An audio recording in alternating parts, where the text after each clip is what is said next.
Have you ever had that nagging feeling that there's more to reality than what we can see and touch? Well, today we're diving into a kind of map of the soul from the philosopher Rudolf Steiner. He was convinced that we could actually train ourselves to perceive hidden spiritual worlds. So let's start that journey. So let me just start by asking you this.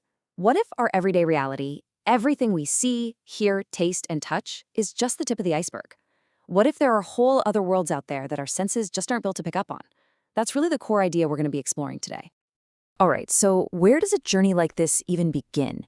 Well, according to Steiner, it starts right here, in our normal, everyday consciousness. We begin with our physical body and the world our senses tell us about. But, and this is the key, he argues this is just the launch pad.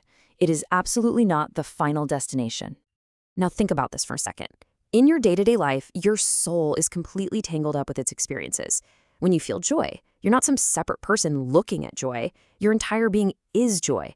And Steiner says it's this total fusion with our feelings that actually stops us from knowing who we are on a much, much deeper level.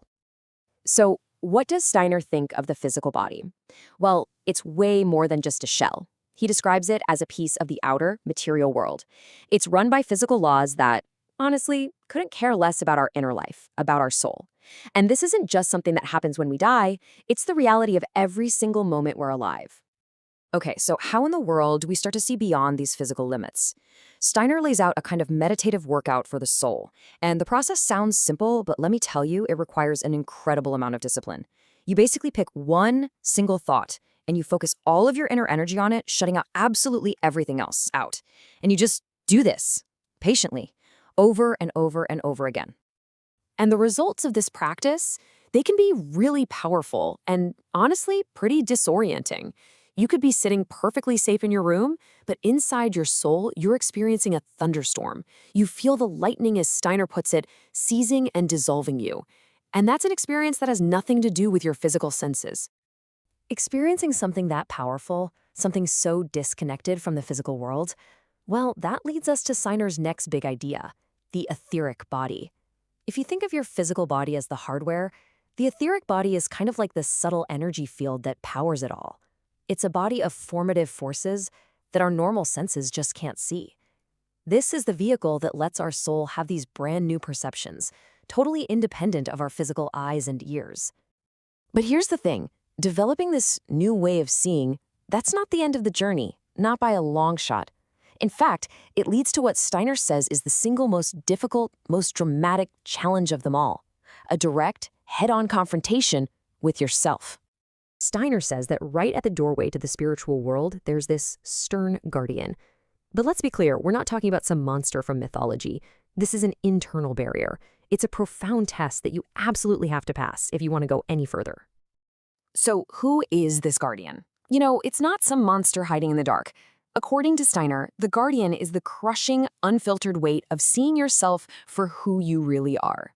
It's that moment you're forced to look at all of your hidden flaws, your secret resentments, your deep-down egoism, what he calls the enormity of self-love, with absolutely no filter and no place to hide. And this is really the heart of that confrontation.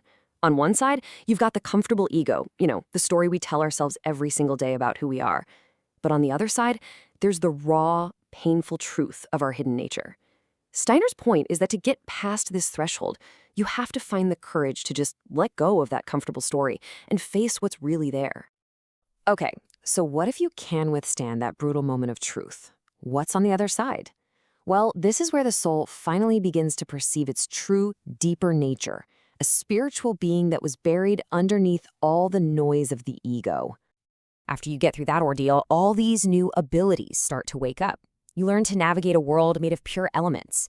You experience this profound loneliness that actually forges a new kind of self-reliance. And you find a spiritual world inside yourself. And, maybe most importantly, you learn how to connect with others not from a place of ego, but through a totally selfless kind of love. So, to get around in this new reality, you become aware of another layer of yourself, the astral body. So if the etheric body was the vehicle, think of the astral body as the conscious driver. It's the awakener that lets you deliberately and consciously explore these worlds beyond the senses. And from this new, higher perspective, your old self, that earthly ego you spent your whole life protecting, is finally seen for what it is, just a web of recollections. It's an image, a memory, but it's not the real you. It never was. This massive shift in who you think you are leads to the final, ultimate revelation in Steiner's entire map, and that is a direct, personal, experiential understanding of reincarnation, of the soul's journey across many, many lives. From this higher viewpoint, you start to see that your true spiritual self was around long before this life even began. And get this, it actively prepared its own destiny. It chose the experiences it was going to face, even the really painful ones, because it knew those were the exact lessons it needed to evolve. And this reveals what Steiner calls a cosmic rhythm. Suddenly, life isn't just a straight line from birth to death. It's a continuous cycle. You move from a spiritual existence where you prepare into an earthly life to have experiences, then back to the spiritual world to review it all and get ready before starting the next chapter back here on Earth. So we'll leave you with this final thought to take with you. What if your entire life, your biggest wins, your toughest struggles, your whole identity isn't a standalone story at all, but just one single chapter in a much, much bigger book being written by your true spiritual self?